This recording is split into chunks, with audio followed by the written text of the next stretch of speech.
Hi friends, గంగనగూడలో మనం sanitise చేసాం కదండి. అది 2023లో మే నెలలో చేసాం గృహప్రవేశానికి. అప్పుడు ప్లాస్టిక్ ఇంకా అవ్వలేదు బయట.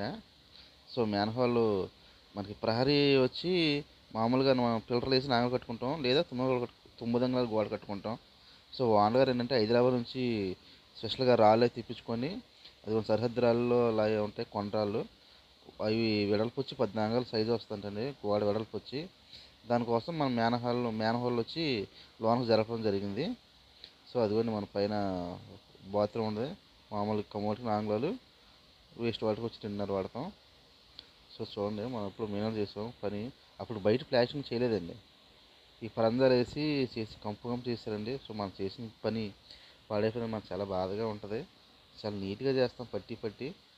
ఈ ఛాంబర్స్ అనేవి రోజుకు 3 గంటే ఎక్కువ అవ్వండి, ఎంతో గట్టిగా ఉంటూ కళాయి పామి నీట్గా చక్కగా చేస్తాం. అదిగోండి, ఈ పైన పరందాలు తీసినప్పుడు ప్యాచ్ పెట్టేశారండి, పాలగొట్టారు. ఆల్రెడీ ఒకసారి పాలగొడితే చేసాం పైపు, మళ్ళీ రెండోసారి మళ్ళీ అక్కడే పాలగొట్టారండి. సరే కాదు కానీ ప్యాచ్ చేసి ఫుల్గా మన కాంక్రీట్తో ఫిల్అప్ చేస్తాం దాన్ని. సో మనం పని చేసేటప్పుడు జాగ్రత్త చూసుకోవాలండి. శానిటరీ మొత్తం పని అంతా అయిపోయిన తర్వాత కింద శానిటరీ చేసుకోవడం చాలా బెస్ట్. కానీ తప్పలేదు, అప్పుడు నాకు ఓనర్ గారు గృహప్రవేశం కోసం చేయాల్సి వచ్చింది. నేను చాలా వరకు రిక్వెస్ట్ చేశాను, కానీ వాళ్ళు 3 రోజులు వాడకానికి కావాలంటే శానిటరీ ముందుగానే చేయడం జరిగింది ఇది. సో మనం పైప్ లైన్లు అనేవి మన బాత్రూంలో సౌత్ సైడ్ వచ్చింది బిల్డింగ్కి.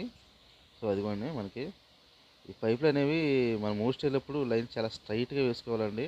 ఆ స్ట్రైట్గా ఎలా వేసుకోవాలి అంటే, ఒక స్టేర్ కనుకోండి తూకం వేసుకుంటాం, టాప్ మేస్లో వాడే తూకంతో వాడవచ్చు. సో మూస్టైల్ అనేది మనం దారం కట్టుకోవాలండి. దారానికి ఒక శానం కానీ, ఒక పులి కానీ, ఒక సుత్తి కానీ వేలాడదీస్తే ఆటోమేటిక్గా దారానికి వచ్చేస్తుంది.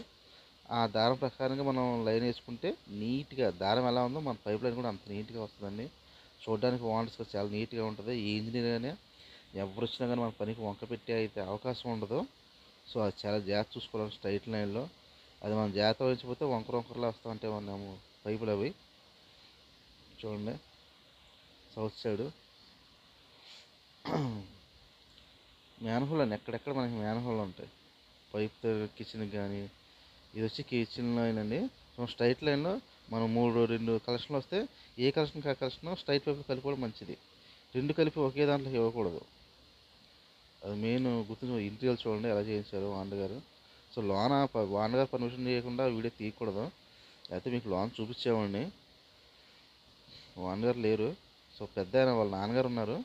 ఈ వీడియోలు కనబడతారు పని చేసినప్పుడు.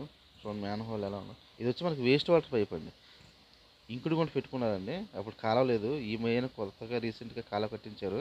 అది వచ్చి సెప్టిక్ ట్యాంక్కి. ఇది వచ్చి మనకి ఇంకుడు ఉంటుంది, వేస్ట్ వాటర్ దీంట్లో కలిపి ఆ ఓవర్ఫ్లోని మనం కాళ్ళలో కలిపి అనమాట. దీన్ని పోతే కాళ్ళకి వచ్చేస్తాయి ఇంకా ఆ పైపు ద్వారా. చూడండి, మనం అలా ఓవర్ఫ్లో అలా పెట్టుకోవాలండి. ఇది వచ్చి మనకి వెస్ట్ ఫేసింగ్ అండి, సో రోడ్ సైడ్. ఇది ఈ బిల్డింగ్ వచ్చి వెస్ట్ సైడ్ రోడ్ వచ్చింది, నార్త్ సైడ్ రోడ్ వచ్చింది. ఒకే రోడ్డు ఎల్ షేప్ తిరిగిందండి. ఆ భయంతోనే ఓనర్ గారు స్పెషల్గా హైదరాబాద్ నుంచి సర్వే రాళ్ళు అలాంటి కొండరాళ్ళతో తీసుకొచ్చి గోడ గట్టిగా ఉండాలని కట్టడం జరుగుతుంది. ఏ తాటలు గప్పున స్పీడ్గా వచ్చినా అది స్పీడ్గా వెళ్తాయండి. తాటలు కానీ నాలుగు కానీ అటే వెళ్ళాలి. చూడండి మీకు రోడ్డు ఎలా వచ్చిందని. ఇది వచ్చి ఫేసింగ్ అండి, ఇది ఎంట్రన్స్. ఇది రోడ్ చూడండి ఎలా తిరిగిందో. ఇది వచ్చి తూర్పు ఫేసింగ్ అండి, దీనికి మామూలుగా పక్క స్థలం వాళ్ళు బాగా అది వేరేది. చూడండి వ్యూ ఎలా ఉందో. అదిగోండి ఓనర్ గారు, పెద్ద ఓనర్ గారు, ఆయనే లింగి కట్టుకున్నారు కదా. లైక్ చేయండి, షేర్ చేయండి, సబ్స్క్రైబ్ చేయండి.